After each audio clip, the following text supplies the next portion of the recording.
Let's close out our agenda here today with a power rankings that is a little different. Usually Noah gives his, but as we mentioned, those are in the vault right now. Those are in the vault right now, as we're going to give you our power rankings and kind of discuss where we see the top 5 players on the Pittsburgh Steelers entering week 16. Number 5, a guy we just talked about, I'm going to give it to Pat Freiermuth. I think he's been playing really good football. I think that in small sample sizes, because a lot of the time he's not getting the ball thrown to him. We saw what happens whenever he is a key part of the passing game and of the game plan in Cincinnati, and he was great against Cincinnati. I'd like to see that in more ways. I understand that specific play is not going to be open because that is a schemed play that the Cincinnati can't defend.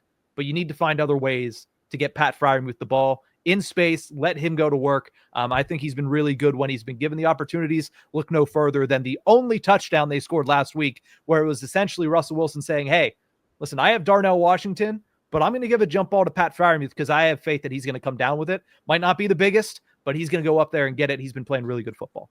Agreed, 100%. I just think they need to keep finding ways to utilize him. And, I'm of the mindset. I'm a huge Freiermuth guy. I was pumped whenever they gave him the extension. So I think he just has a versatility that the Steelers have yet to maximize. And I think, it has a lot to do with how good of a route runner he can be. But also, I think you're talking about those underneath and those quick hitting passes. I think there's a really comfortable safety blanket option in number 88 right there if they wanted to. So, I think he's playing excellent. And I think he's going to be a huge part of this Ravens matchup as well. Now, number 4 is a guy that didn't even play last week. And honestly, if it wasn't for how good number 3s through 1 was, he could have probably moved up while not playing because of what we saw happen when he was not on the field. So that's Deshaun Elliott. I think he has been extremely, extremely undervalued. We've been singing his praises on this show all year long, but I think around the fan base, he's been extremely undervalued. Second leading tackler on the Pittsburgh Steelers, and number 3 is not even close. It's Minkah, like 10 or 12 or 13 tackles behind him, and that's with the game that Minkah played last week and Deshaun didn't. I mean, he sets the tone for the Pittsburgh Steelers on the back end, especially in that secondary when it comes to physicality, when it comes to tackling. It comes as no surprise that the one game he misses, the Steelers tackling becomes an issue in the secondary. So I think he's extremely important to the Pittsburgh Steelers defense. And that's why he falls in the same boat, maybe not as drastic, but he falls in the same category as a TJ Watt, as a George Pickens, where it's, you want to make sure that you have him in the playoffs. You'd like to have him these last 3 weeks, but if it's at the expense of potentially having him available in the playoffs, you just take your foot off the gas pedal and you take it easy a little bit. Yeah, 100%. I think Elliott is, arguably the team's best addition from this offseason, as good as Patrick Queen has been as well. Like you said, you can see what happens when he's not in the lineup. It affects Minkah. They bring him down into the box, which opens up the secondary in ways that leaves them much more vulnerable to passing attacks. And then, like you said, he sets the tone for tackling and that physicality. I mean, he is just an absolute dog in the trenches. Like, you follow that man because he hits hard and he is relentless. And so, when he's not on the field, there is that, the notch is turned down a little bit. That physicality, that edge, that intensity is just a little bit less on the Steelers defense. And I think Elliott brings that and kind of completes it. But they need him back for the playoffs. And if that means him missing, another game or 2, then okay, fine with me.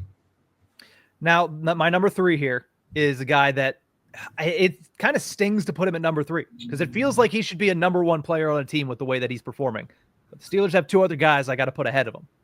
It's still a great year for Cam Hayward. I mean, go back 4, 5, 6 months ago. Cam Hayward's not at minicamp. He's saying, I feel like I can still play. There's a lot of people around, not inside the organization, but outside the organization doing a lot of talking saying, man, he wasn't good last year. He was injured. He's old. He doesn't got it anymore. He's got it. He certainly has it this year. In fact, he's probably going to be banging on the door of an all-pro selection this year. Certainly should be in the Pro Bowl conversation and should probably be a top 10 when it comes to Defensive Player of the Year voting. He has been a rock in the middle of the Steelers defense. He's been so good for them, and he continues to just impress. And as Noah always says, age like fine wine. So I'm going with Cam Hayward as my number 3. If by your reaction, I think that you're probably in agreement with me.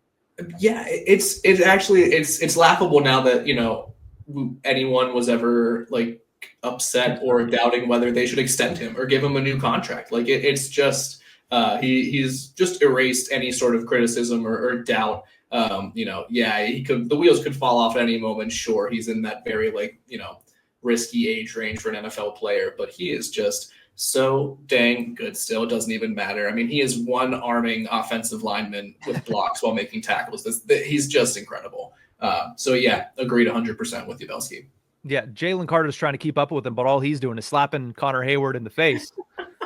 And Cam's sitting there just doing it legally at the age of, at what, 12, 13, 14 years older. Cam he's a freak of nature, and it's just so much fun to watch him play this year, especially thinking back to last season and saying, man, they haven't had Cam Hayward, but obviously it's a big miss, but Keanu Benton has stepped up, and there was all these conversations of, well, Keanu might be the next guy. He's taken over Cam, and then you see what Cam can do when he's fully healthy for a full season again, and you're just reminded, oh yeah, this is a guy that gets 10 plus sacks from a defensive lineman position. That just doesn't happen constantly and consistently, especially when you're 33, 34, and now probably 35 years old, as he's in his prime still, it almost feels like.